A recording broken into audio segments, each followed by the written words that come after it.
ሴንቲሜትር ዝም ፈቀቅ ማለት ነው። አሁን በፍጥነት ደውል። ቶሎ በል። ግን እኮ ልጅን ያገትኩት እኮ ነው አይደለም።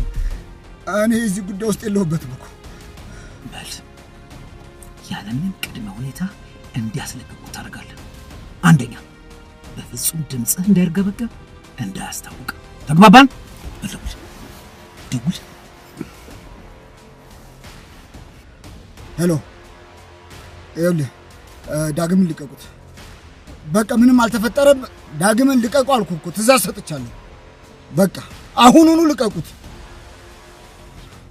ያው ደወልኩልህ አይደል? በቃ ሌላ ምን ትፈልጋለህ? የሱ ደህንነት መጀመሪያ የሚረጋገጥ ይሆናል። ተግባባን? አሁን ወደሚቀጥለው እርምጃ ስለመሄድ እንቀጥላለን። ልጅን አስለቀቅኩልህ አይደል እንዴ? በቃ ሌላ ምን የቀረህ ነገር አለ? ሌላ ምን ትፈልጋለህ? ትሰማኛለህ? ሸጠቦ ላይ ያደረከውን እያንዳንዱ ነገር ለምን እንዳሰቃየው ለምን እንደገደልከው ትናገራለህ። ተግባባን? ምን እያልክ ነው? እኔ ወንጀል አልሰራሁም። ይኸውልህ ከፈለክ ጉዳዩን ፍርድ ቤት ሊያዩ ይችላል። ምንም አይነት ወንጀል አልፈጸምክም እና ሸጠቦን የገደለው ያስገደለው ማን ሆነና ስልጣንን ተጠቅመ እንደ ልብ የምትሆነው ማን ነው?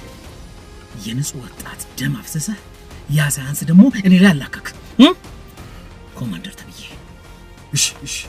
እሺ እኔ ወንድም ተረጋጋ። ሁሉን ነገር እኮ በውይይት መፍታት እንችላለን። ወንድም ያትበለኝ እንዳንተ አይነት አረመኔና ጨካኝ ወንድም የለኝም። እሺ ምንድን ነው የምትፈልገው? መተማመንና እኮ መነጋገር እንችላለን አይደለ? በቃ ጠቀም ያለ ገንዘብ ሰጥቼ አንተን ወደ ውጭ ሀገር መላክ እችላለሁ። በዚህ ለምን አንስማማለን? ነፃነት? እኔ ገንዘብና ነፃነት በፍጹም አልፈልግም። የምፈልገው ፍትህ ነው። ሸጠቦ ላይ የደረሰው እያንዳንዱ ነገር ፍትህ እንዲያገኝ ነው ብቻ የምፈልገው። ተባባን? ሄሎ አባዬ። ለቀቁ አይደል ልጄ? አዎ ለቀውኛል። ቆይ ግን አንተ ምን አድርገህ ነው እነዛ አረመኔ ሰዎች እንዲሁ በቀላሉ ሊለቁኝ የቻሉት? አንተ ግን ደህና ነህ ልጄ? ዳግም ሳትዋሽ እያንዳንዱ ነገር ምንም አላደረጉም? ትንሽ ደብድበውኛል፣ ግን በሕይወት አለሁ። ቆይ አንተ ምን አይነት አደጋ ውስጥ ነው የገባው አባዬ? ማለቴ ድምፅህ ምንድን ነው? እኔ ደህና ነኝ ልጄ። አስቸኳይና በጣም አስፈላጊ ስራ ስለያዝኩ ነው። ልክ እንደጨረስኩ እደውልልሃለሁ። ምንም ነገር አታስብ። ሄሎ አባዬ። ሄሎ።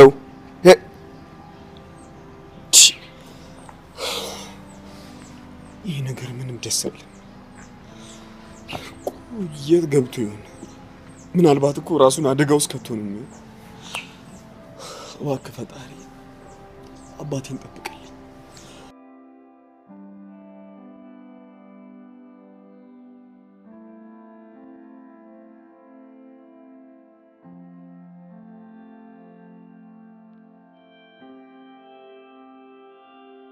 አሁን የልጅን መለቀቅ አረጋግጫለሁ። ነገር ግን ሁለት አማራጭ እሰጥሃለሁ። የሸጠቦን ነገር ትናገራለህ፣ አለበለዚያ እዚህ አንገትን እበጥስልሃለሁ። 5 ሰከንድ እሰጥሃለሁ። 5 4 3 አሁን ጊዜ አታባክን። እዛ ምስኪን ሸጠቦ ላይ ምን እንዳደረክ እያንዳንዱን ነገር ትነግረኛለህ። ተግባባን?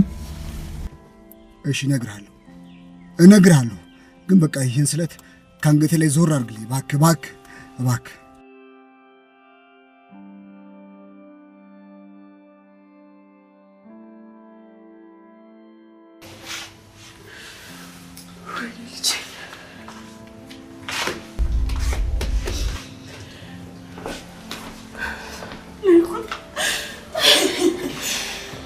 ምንድን ነው እሱ? ዳግም የት ነው ያለው? ቆይ ምንድን ነው የተፈጠረው? ልጄን አግተውታል ሲባል ደውሎ ነው የነገረኝ። እባክህ ልጄ ምንም ነገር ሳያደርጉት አድነልኝ። እባክህ ልጄ እኮ ምንም ነገር አያውቅም። አልገባኝም። ማን ነው ደግሞ ዳግምን ያገተው? ቆይ ከእሱ ጋር ጠላትነት ያለው ማን ነው? አሁንም የዛ ሲምባ የሚባል መዘዝና እርግማን አልተሆነም። ሲጀምር እሱ እዚህ ቤተሰብ ከመጣ ጀምሮ ምንም ሰላም የሚባል ነገር የለንም። አልገባኝም። አሁን በሲምባ ምክንያት ለምንድን ነው ዳግም የሚታገተው? የት ተገናኝተው ነው? ላይኩን ቅድም ሲምባ ደውሎ ነበር። እሱ እንዳለኝ ከሆነ ኮማንደሩ ነው ዳጊን ያገተው ነው ብሎ የሚለኝ። ምን ብቻ ያ ኮማንደር የሸጠቡን ጉዳይ ወደ ዳግም እያዞረ እንዳይሆን። እንደዛ ከሆነ ነገሩ በጣም ከባድ ነው። ለዳግም ብቻ ሳይሆን ለቤተሰባችን በጣም ከባድ ነው። ሲምባ እንደው ፈጣሪ ስራ ነስተ ምን ቀን ነው ይሄን ሰው ያወቁት? ምን ቀን ነው ህይወቴ ውስጥ የገባው? ወይኔ ልጄ ዳጊ!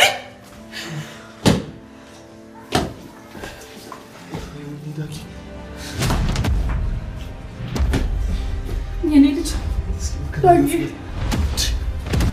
ምንድነው እንኳን ፊት ራሱ ቆሳስሏል እኮ። ምንድነው እነሱአቸው እንደዚህ ያደርጉ? ደህና ነኝ፣ ምንም አታስቡ እሺ። እንደውም ፈጣሪ ነው ያደረፈኝ። ምንድነው እንግዲህ የኔ ልጅ እስቲ አሁን ሂዱ አምጣለት። ደህና ነኝ፣ አታስቡ። ማን ነው እንደዚህ ያደረገ? መቼም እንደሰማሁት የዛ የኮማንደሩ ሰዎች አይደሉም አይደለ? ኮማንደር? እናንተ ደግሞ ማን ነው ስለዚህ ነገር የነገራችሁ? እኔ እኮ ምንም ነገር አልተናገርኩም።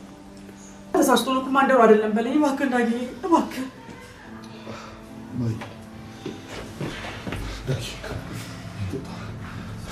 እኔ የምልህ ግን ማለት ታውቃቸዋለህ? ፊታቸውን ብታዩ ታስታውሳቸዋለህ? በእርግጥ መጀመሪያ ላይ የያዘኝ ሰውዬ የሻጣቡ ወንድሜ ነኝ። የወንድሜ እንደብል በቀል የመጣሁት አለኝ። ግን እንደዛ አይመስሉኝም። እንዲህ ሁኔታቸውን ሳይ ለበቀል ሳይሆን ተልእኮ ነው ያላቸው። የኮማንደሩ ሰዎች እንደሆኑ እንዲሁ ውስጥ ይነግሩኛል። ኮማንደሩ ነው ሆን ብሎ እንዳይታወቅበት እንደዚህ ያደረገው። እና እሱ ነው እንደዚህ ያደረገ? ይሄ ተረገመ። እባክህ ተረጋጋ ነው። አንተ እኮ ገና አዲስ ባለትዳር ነህ። እናንተ ደግሞ አደጋ ውስጥ መክተት አልፈልግም።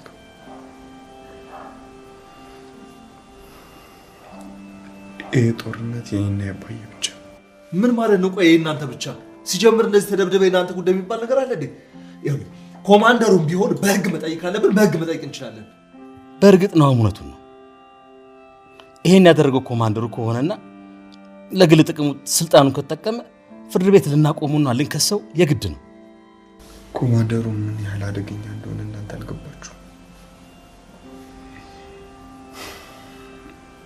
ሰውየው በጣም አደገኛ ነው። ከሱ ጋር መጋፈጥ ማለት እሳት ውስጥ እንደመግባት። ዳጊ የፈለገውን ያለ ኃይል ይኑረው፣ ከህግ በላይ መሆን አይችልም። ሲጀምር ወንድሜ እንደዚህ አድርጎ ዝም ብዬ አልቀመጥም። እስኪ እባክህን አሁን ተረጋጋ እስቲ። አንተ ደግሞ የበለጠ ነገሩን ውስጥ አታወሳስበው። እንደዚህ ደብድበውት እያየሁ እንዴት ነው ዝም ልል የምችለው?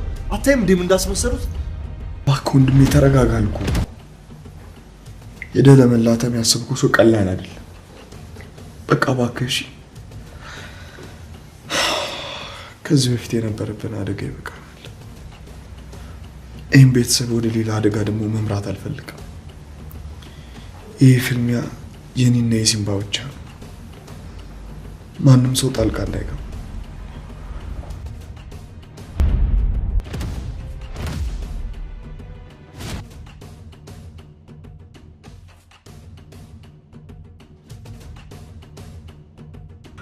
አሁን ሁሉንም ነገር ነገርኩ አይደለም? በቃ ይህን ስለ ተካንገቴ ላይ አንሳ። በቃ ይኸው ነው እኮ። እሺ ቆይ አሁን ከኔ ምንድን ነው የምትፈልገው? እሺ አትለቀኝም? ልሂድበት እባክህ፣ እባክህ ዝም ብለህ ልሂድበት።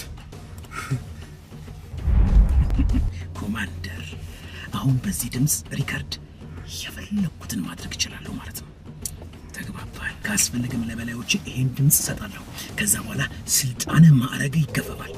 ካሁን በኋላ እኔ ላይ ቤተሰቤ ላይ አንዳች ነገር አደርጋለሁ ብትል አጽፋው ከባድ ነው የሚሆነው። በቃ እባክህ ልቀቀኝ፣ ልቀቀኝ ሲባል ልሂድበት፣ ልቀቀኝ።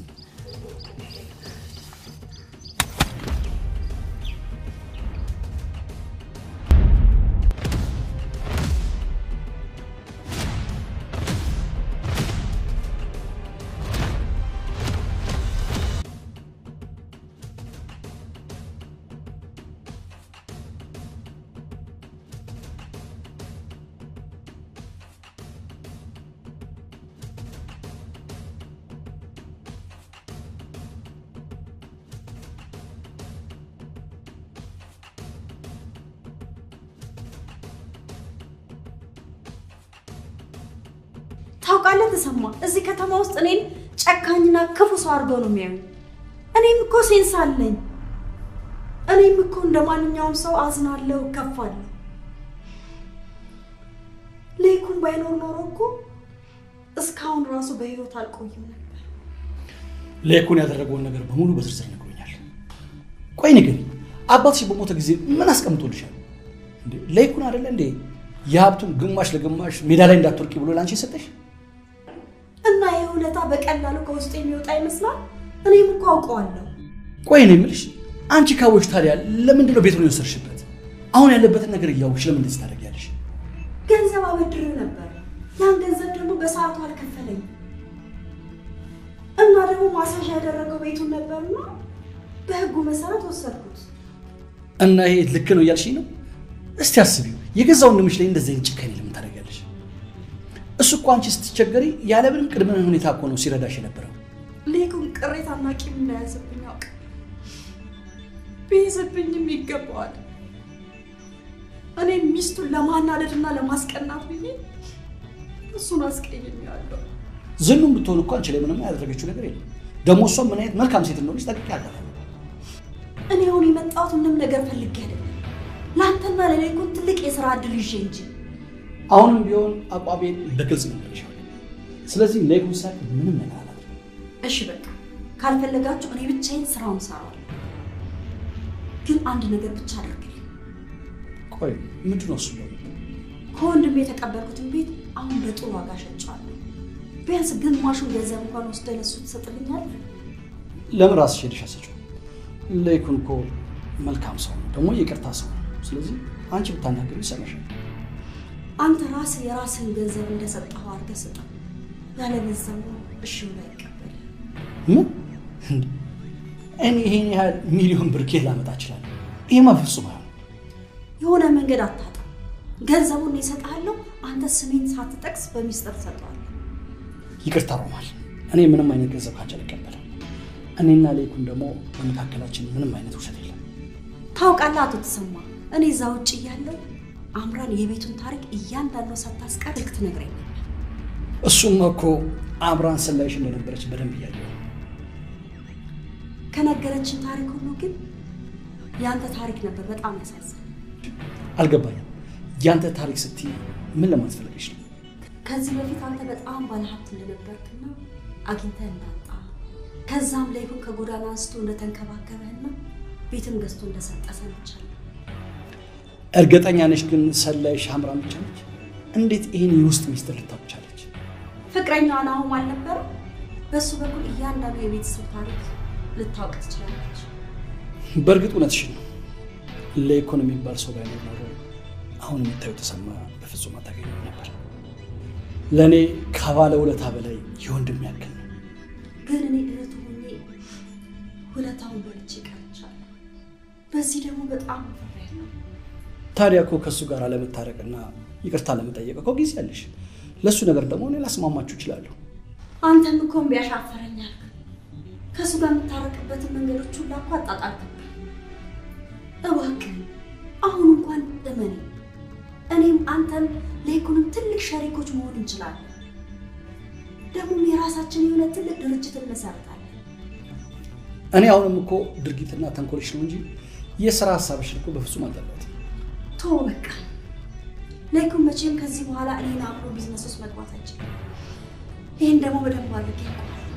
ምን አሁንማ የራሱ ድርጅት ራሱ ከስሮ እኮ ስራውን እርግፍ አልወጥቶታል። እሱንም ቢሆን አውቃለሁ። ደግሞ ይህን እንዴት አወቅሽ? ወይስ አሁንም ከአምራን ጋር ግንኙነት አለሽ? ለነገሩ ከናሆም ጋር አሁን ስለተለያየች ስለ ድርጅቱ ሁኔታ ምንም የምታውቀው ነገር ያለ አይመስለኝም። እውነቱን ልንገርህ ተሰማ፣ ሁሌም በህጋዊ መንገድ ብቻ ነግዶ ሀብታም ይመስላል። በፍጥነት ሀብታም ለመሆን አቋራጭ መንገድ ይመስላል። እሱን ደግሞ እኔ በደንብ አድርጌ ያሳያል። ቆይ ይሄንን ሁሉ ገንዘብ ልካልኝ ምን ላደርገው ነው? ለለይኩንስ ምን አይነት ምክንያት ልሰጠው ነው? እሺ ገንዘቡን ከየት አገኘሁት ልበለው? ወይ ጉድ! ምንድን ነው የሚሻለው?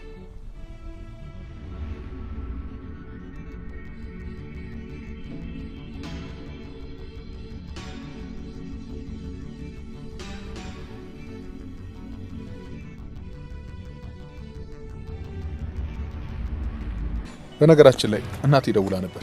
እናቴ? አዎ። ምን ነው ገረምሽ? አይ ስለ እናት ምንም ነገር አውርተኛ አታውቅም ነበር። ቆይ ግን እናት ምን አይነት እናት ናት? በእናት በጣም ኃይለኛና ወግ አጥባቂ እናት ናት ያለች። በቃ እሷ ያለችው ካልሆነ ማንንም ማሰማ አይነት እናት ታውቂያለሽ። የምርህን ነው? ነፍሷን ይማረውና ከሞተችው ሚስቴ ጋር አንድ ቀን እንኳን ተስማምተው አያውቁም ነበር። በቃ ሁሌ በመሃላቸው ጸብ ነበር። እንዴ ለምን? ምን አድርጋት ነው? እሱ የኔም ጥያቄ ነው። ለምን ከመሬት ተነስታ እንደምጠላት አላውቅም። ይገርምሽ።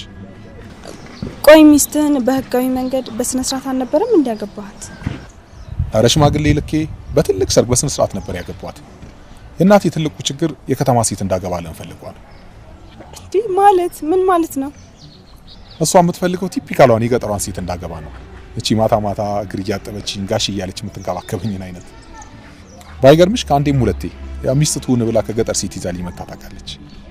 ቆይ ሴቶቹን ራሱ ምን ብትላቸው ነው እሷን ተከትለው የሚመጡት? ምን እንደምትላቸው ምን አውቃለሁ ብለሽ ነው? ይገርማል። በዚህ ዘመን እንደዚህ የምታስብ እናት መኖሯ በጣም ነው የሚገርመው። እናቴን በጣም ነው የምወዳት። የሚገርምሽ እሷ ብላኛ ያላረኩት ነገር ቢኖር የቀድሞዋ ሚስቴን አለመተው ብቻ ነው። ታዲያ ቆይ ዛሬ ማታ ሲመጡ ሌላ ሚስት ይዘውልህ ቢመጡ ምን ልታደርግ ነው? እሱ አይደለ እንዴ እኔን ሲያሳስበኝ? እና ምን አሰብ? ያንቺ እርዳታ ያስፈልገኛል አምራን። አልገባኝም። እኔ ምን ልረዳ እችላለሁ? ፍቅረኛ ልትሆኚ ትችያለሽ? ማለት እንዴት? አይ የእውነት ሳይሆን የውሸት ነው። እማዬ ፊት ፍቅረኛ አለችኝ ብዬ እንድገላገላት ነው። ፋኑ እባክሽ ተባበሪ።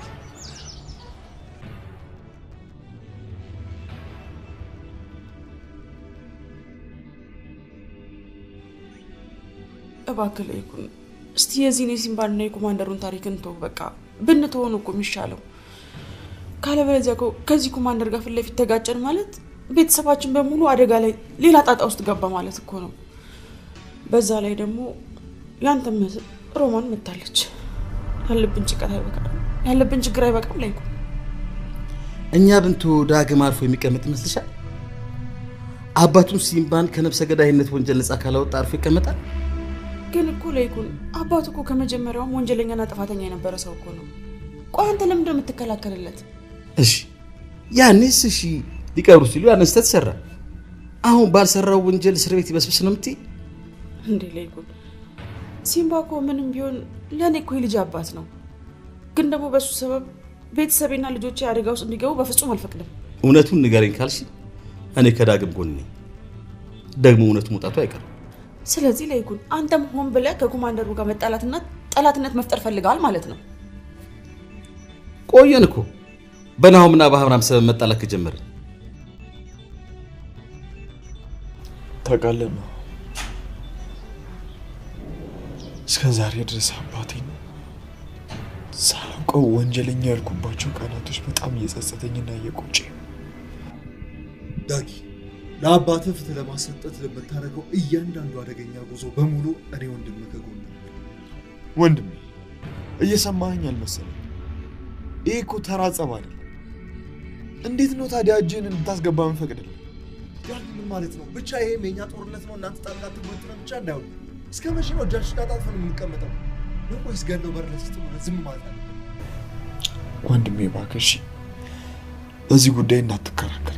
ይኸውልህ ዳጊ መቼም የኮማንደሩ ወዳጆች ከሆኑ ይሄን ነገር አንተ ላይ የፈጸሙት ከአሁን በኋላ ወደ ኋላ አይመለሱም፣ ይገሉሃል እንጂ። እነሱ እንደሆኑማ ጥርጥር የለኝም። ግን አንተ በቅርቡ ነው ትዳር የመሰረትከው። ስለዚህ አንተ ከኑሐሚን ጋር አሪፍ ጊዜ ማሳለፍ ነው ያለብሽ እንጂ ከእንደዚህ አይነት ሰዎች ጋር የምትላተምበት ሰዓት ላይ አይደለም ያለው። ዳግም ስለኔ እንዲያለ አትጨነቅ። ምንም ቢሆን ያለንበት ሀገር እኮ ህግ ያለበት ሀገር ነው አይደል? ዋናው አባቴ የነገረ ነገር እውነት መሆኑን ማወቅ ብቻ። አባቴ በዚህ ጉዳይ እንዳልዋሸኝ 100% እርግጠኛ ነኝ። ኮማንደሩ ሻጣሞን ያስገደለው የልጁ ፍቅረኛ ስለሆነ ነው። ያው ክብር የተደፈረ በሚል አስገደለው። ከዛ አባቴ ላይ ደግሞ አላከከ። ወይ ግን ዳጊ ይሄን የሚያህል ትልቅ መረጃ ለህግ ማለት ለፖሊሶች ያሳውቃል? የሲምባን ኬስ ከያዘው መርማሪ ጋር በግልጽ አውርቼ ነበር። ሰውየው በስልጣኑ የሚጠቀም እንደሆነም ነግሮኛል። ያው ሁሉም ተመሳሳይ ወሬ ነው እና ደግሞ በየቦታውና በየቢሮ ያስቀመጣቸው የራሱ ሰዎች እንዳሉ እውነትም ከትልቅ ተራራ ከሆነ ነገር ጋር ነው እየተጋፈጥን ያለ ነው ማለት ነው። ግን አትፍራ፣ ምንም ቢሆን እናልፈዋለን ይሄን ነገር።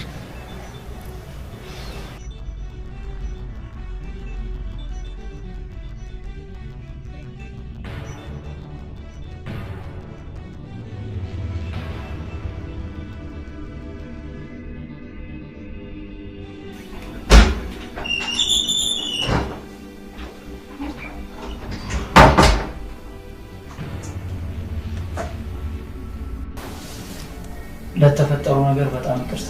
ሁሉም ነገር የኔ ጥፋት ነው። እስቲ መጀመሪያ ቁጭ በል። ገና ምን እንደተፈጠረ እኔ በነገርኩ ነው የምታዝነው? ቆይ ምን አውቀህ ነው የምታዝነው? ስለ ራሴ ስህተት ነው እያወራ ያሉት ኮማንደር። ያዳጊ የተባለውን ልጅ በችኮላ ማገት አልነበረብኝ። ግን ልጁ በአስቸኳይ እንዲለቀቅ ለምን እንደፈለጉ ነገሩ አልገባኝም ኮማንደር። ምክንያቱም ያ ወንጀለኛ መኪና ውስጥ ስለደቁንብኝ ስለነበረ ነው። ምን ይገርማል አይደል? ኮማንደር በሉን የመሰለ ለሀገር ለምድሩ የከበደ አንድ ተራ በሆነ ወንጀለኛ መኪና ውስጥ ተደፈረ ሲባል ትንሽ አይዘገንንም? ግን የሆነ ይሄ ነው። ይሄ ነው የተደረገው። አልገባኝም። ቆይ ይሄ ሁሉ እንዴት ሊፈጠር ቻለ? ጥበቆቹ ሲል ከዚህ ከቢሮዬ ውስጥ ወደ መኪናዬ በቀጥታ ስገባ አስቀድሞ እሱ ከወንበሩ ጀርባ ተደብቆ አገኘሁት። ከዛ በኋላ አንገቴ ላይ ስለደቀነብኝ። እውነትም ያ ሰውዬ እኛ ከጠበቅነው በላይ አደገኛና አስቸጋሪ ሰው። አየህ፣ ለዚህ ነው የምነግርህ። አሁን እንደምንም ብለህ ተከታትለህ በቴክኖሎጂም ይሁን በሰው ከዚህ ከመረገጥ እንድታጠፋልኝ ነው የምፈልገው። ግን እኮ ኮማንደር አሁንም የዳጊ ስልክ እንደተጠለፈ ነው። ያው ሲምባም ቢሆን በተለያየ ስልክ ስለሚደውል ነው ለመያዝ ትንሽ የተቸገረው። ዳግምም ቢሆን እንዴት እንደሆነ ባላውቅም ቁጥሩን ቀይሮታል። አሁን የያዘውን ቁጥር ደግሞ ለመጥለፍ ብዙ ቀናቶች ያስፈልጉናል። በዚህ መሀል ደግሞ ሚስጥሮች ወርቆ ያመልጣሉ። አሁንም ቢሆን ዋና ክትትላችንን ዳጊ ላይ ብናደርግ ጥሩ ይመስለኛል። ወይ ካልሆነ ድጋሚ እዚህ ፖሊስ ጣቢያ ይዘነው እንምጣ። እንዴት ነው እስከ ዛሬ ድረስ ከእንዳንተ አይነቱ ደደብ መሀይም ጋር ስሰራ የነበረው? ምን ማለት ነው? አስረን እናመጣዋለን ማለት ምን ማለት ነው? ይቅርታ ኮማንደር።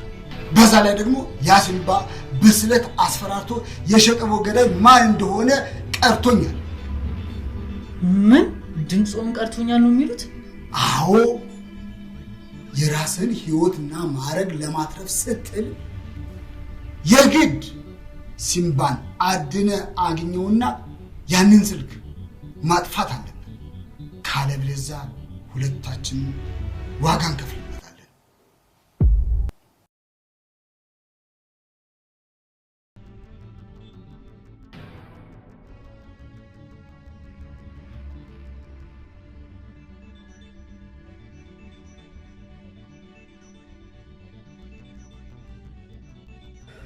ሄሎ፣ ይኸውልህ ዳግምን ልቀቁት። በቃ ምንም አልተፈጠረም። ዳግምን ልቀቁ አልኩህ እኮ፣ ትእዛዝ ሰጥቻለሁ። በቃ አሁኑኑ ልቀቁት። ያው ደወልኩልህ አይደል? በቃ ሌላ ምን ትፈልጋለህ? የእሱ ደህንነት መጀመሪያ የሚረጋገጥ ይሆናል። ተግባባን? አሁን ወደሚቀጥለው እርምጃ ስለመሄድ እንቀጥላለን። ሌላ አስለቀቅኩልህ አይደል እንዴ?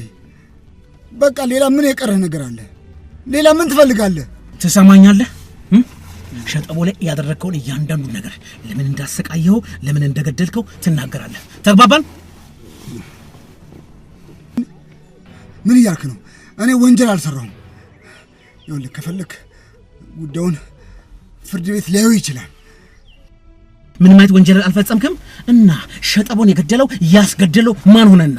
ስልጣንን ተጠቅመ እንደ ልብ የምትሆነው ማን ነው? የንጹህ ወጣት ደም አፍሰሰህ ያ ሳያንስ ደግሞ እኔ ላይ አላከክ ኮማንደር ተብዬ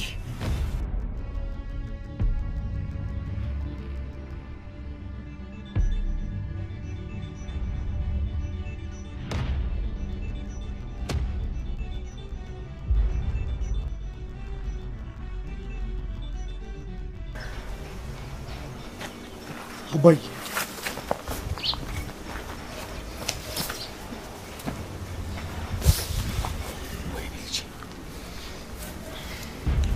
እኔ ወር እንደዚህ ሆንከው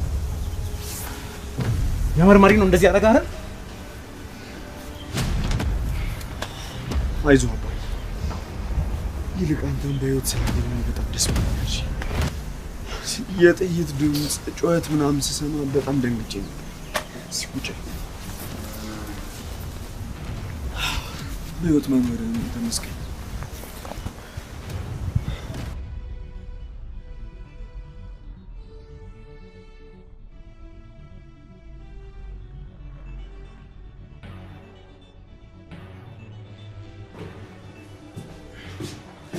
ትንሽ ተፋሪ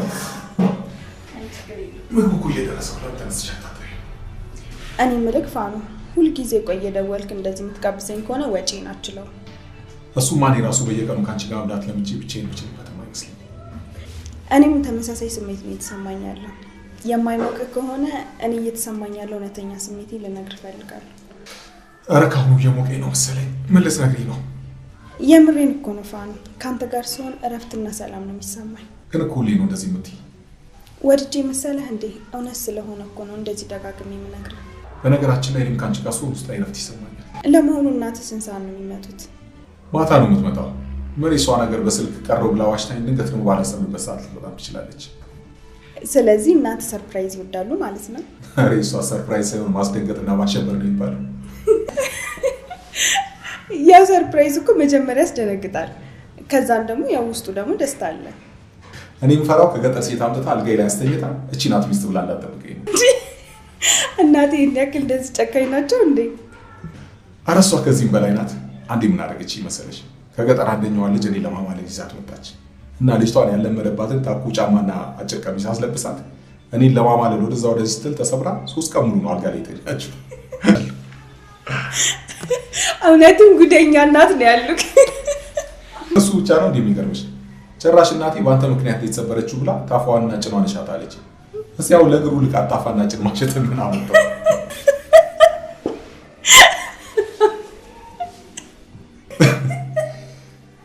በምትገርም እኮ ነች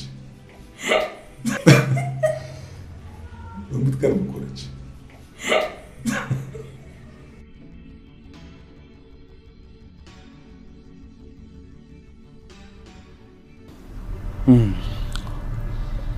ስለዚህ እውነቱ ተገኝቷል ማለት ነው አባዬ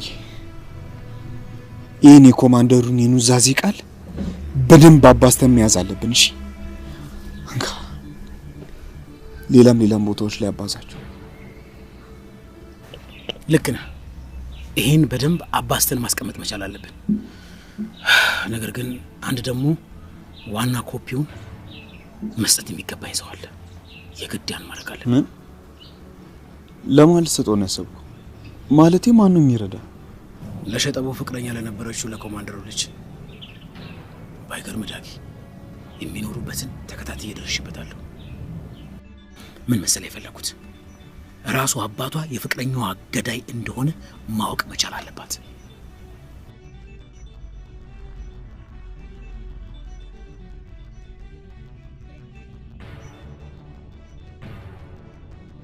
እሺ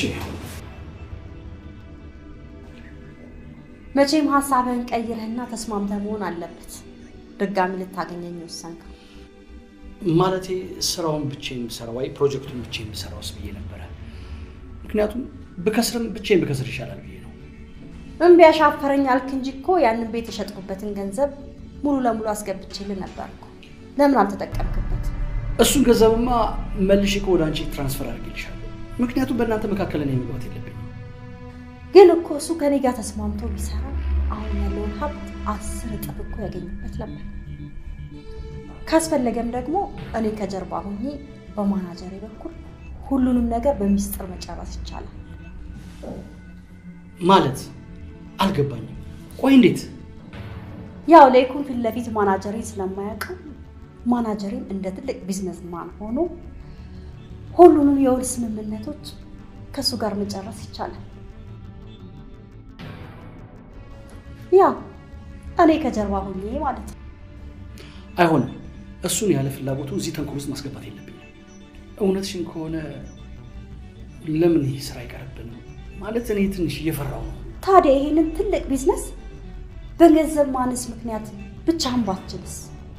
አሁንም አቶ ተሰማ እኔ እናንተ የተግባባን አይመስልም። እኛ እኮ እያወራን ያለነው ስለ ሚሊዮን ሳይሆን ስለ ቢሊዮን የሆኑ ብሮች። ምናልባት እኛም ይሄን ትልቅ እድል በህይወታችን ላናገኝ እንችላለን። እሺ ወይ ይህን ነገር ድጋሚ አስቤበት በመጣስ ምን ይመስልሻል?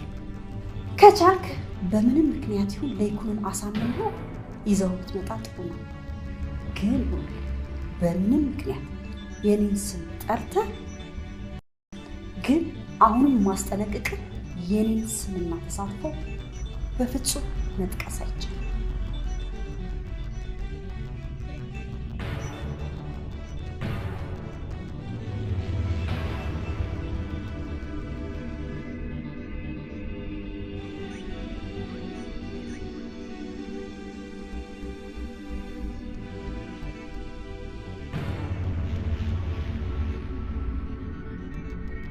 እግዚአብሔር ረዳኝ። አሁን እንደምንም ብዬ ለሸጣው ፍቅረኛ ለሶሊያና በዚህ የቤት ሰራተኛ በኩል ይህንን ሚስጥራዊ መልእክትና ሜሞሪ ማድረስ አለብኝ። ሌላ መንገድ የለኝም።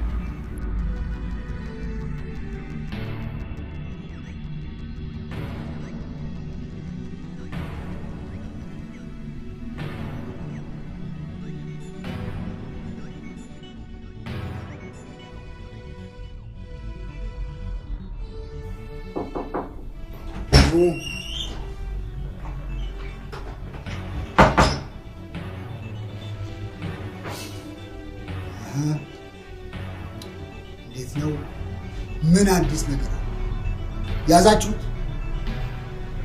ያዛችሁት ወይ? የሲምባን ፎቶና በወንጀል ይፈልጋል የሚለውን ማስታወቂያ በየመንገዱ ለጥፈናል። በሁሉም ፖሊስ ጣቢያ መረጃውን አስተላልፈናል። ደደብ! ይህማ ወንጀለኛው እንዲጠነቀቅና እንዲደበቅ እያደረጋችሁት ነው። ቆይ ምን አይነት ስራ እየሰራችሁ ነው እናንተ? ምን እየሰራችሁ ነው? አይደለም ጌቴ፣ ሁሉንም የፖሊስ አባሎቻችንን በሲቪል በሁሉም ቦታ አሰማርተናል። በአጭር ጊዜ ውስጥ መረጃ እናገኛለን። ደግሞ እኮ ልንይዘው ከጫፍ ተዳርሰን ነበር። እርስዎም ያውቁታል። ነገርኩ ዳዊት፣ ይህንን ስራ የምሰራው ለኔ ለበሉ ስትል አይደለም፣ ለራስህ ህይወት ጭምር እንጂ። በደንብ ገብቶኛል ጌቴ። ለራሴ ስለ ያንን ወንጀለኛ ይዘዋል። ሌላ ችግር አለ። ያ ኢንስፔክተር ልጆትን ሶሊያና አግኝቻት በቢሮ አናግራታለሁ እያለ። የቱ ኢንስፔክተር? ማነው እሱ? ያ የማይሰማው ኢንስፔክተር ነው። ያን የሲምባን ኦሪጂናል መረጃ የያዘው ስሙ ባልሳሳት ሰይፈ መሰለኝ። እሱ ነው መዝገቡን የከፈተው። እሱ መርማሪ ደግሞ ለምንድን ነው ማነፍነፉንና ጣልቃ መግባቱን አላቆምም ያለው? ምን ፈልጉ ነው? በጣም ብዙ ጥያቄ እየጠየቀ ነው። መዝገቡም ላይ ትንሽ ክፍተት አለ እያለ። ስለዚህ ይሄንን ኬዝ እንዲያቆምና ከስራው እንዲነሳ ቢያደርጉ ጥሩ ይመስለኛል። ትሰማኛለህ? እኔ በልሁ በዚህ በረጅም ስራዬ ውስጥ የምታወቅበት ምልክት ምን እንደው ታውቃለህ? ታማኝና ህግ አክባሪነቱን በተደጋጋሚ ስለነገሩ ይህን አረሰም ኮማንደር። ለዚህ ነው የምነግርህ፣ መጨረስ ያለብን ጉዳይ በራስ መንገድ ጨርሰው። እኔ ግን ጥንቃቄ እፈልጋለሁ። በደንብ ገብቶኛል ጌታ፣ አልሳሳትም። ሌላው የሚያሰጋኝ ነገር ያ ሲምባ የተባለ ሰው መኪና ውስጥ የቀረጸ ሪከርድ ያደረገውን ነገር ለልጄ ሶሊያና ከሰጣት በጣም እሱን ይሰጋለሁ። እሷ ሰማች ማለት በጣም ከባድ ነገር ነው የሚፈጠረው። እሷን መከታተል ይበልጥ ለቤተሰቡ ጥርጣሬ አይፈጥርም? አይሆንም። ካልሆነ ለልጁ ለዳጊ ከበድ ያለ ማስፈራሪያ እንዲደርሰው ማድረግ ለኔም እዚህ ቢሮ ውስጥና መኪና ውስጥ ጥበቃ እንዲደረግልኝ እንዲዘጋጅልኝ አድርግ። እሺ ጌታዬ፣ ጥበቃውን አጠናክራለሁ።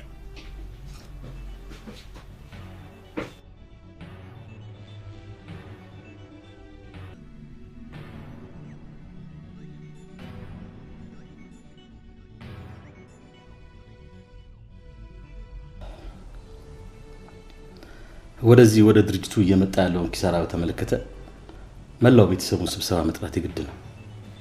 ለዚህ ሁሉ ውድቀታችን ዋና መነሻዋ ያቺ አክስት ተብዬዋ ሮማን ናት። እባክህ ነው ሮማንን እዚህ ነገር እሷ አትክተታት። እያንዳንዳችን ኃላፊነቱን መውሰድ ሲገባ በሌላ ሰው ማላከኩ መፍትሄ አይሆንም። ሲጀምር እሷ እዚህ የመጣችው እኛን ለመርዳት እንዳልሆነ በደንብ ታውቀዋለህ አይደል? ለነገሩ ቤታችንን እሱ ወስደው የለም። ይህን ያህልማ በአንድ ሰው መጥፎ ስራ የተነሳ ሙሉ ለሙሉ ተስፋ መቁረጥ የለብንም። ዳድ ይኸውልህ፣ እያንዳንዱ የስራ እንቅስቃሴያችን በሙሉ ቆሟል። እስኪ ቆይ ምንድን ነው የሚወጣል? የኔ ልጅ አንተ ራሱ ከአንተ የተማርኩት ትልቅ ነገር አለ ትሌለ። እሱን አስብ እንጂ። ምንድን ነው እሱ? በየትኛው መከራ ውስጥ ተስፋ ለመቁረጥ። ምን ላድርግ ዳድ? ነገሮች ሁሉ ተስተካክለው ከሚስቴ ጋር አንድ ምዕራፍ ብዬ ህይወት ጀመርኩ ስል እንደገና መልሶ መሰናክልና መዘዝ አያጣንም። አሁን ደግሞ እንደገና የዳጊ መታገት ፍርሃት ውስጥ እየከተተኝ ነው። በእርግጥ የዚህ የኮማንደሩ ጉዳይ በቀጥታ ወደ ቤታችን እንዳይደርስ እኔ ራሱ እንደ አባት በጣም ፈርቻለሁ። ስለ ኮማንደር በልሁ ትናንትና በሚስጥር ሳጣራ ትላልቅ የጉምሩክ ሰዎችን ባለስልጣኖችን የሚያውቅ የሚጋብዝና እንዲሁም በከተማ ውስጥ ስሙ የናኘ ትልቅ ሰው እንደሆነ ተረድቻለሁ። ስለዚህ እሱን መጋፈጥ ለኛ ቤተሰብ በጣም ከባድ ሳይሆን በነገር እንዴ። ቆይ ዳድ፣ ሲጀምር አገሪቱ ህግና ስርዓት የራሱ መመሪያ ያላት አይደል እንዴ? ህጉን የሰሩት እራሳቸው ባለስልጣኖቹ ናቸው። በህጉ ደግሞ የሚገለገሉት እራሳቸው ባለስልጣኖቹ ናቸው። እባክህ እንዳውም ጭንቅላቴን አታውቅ።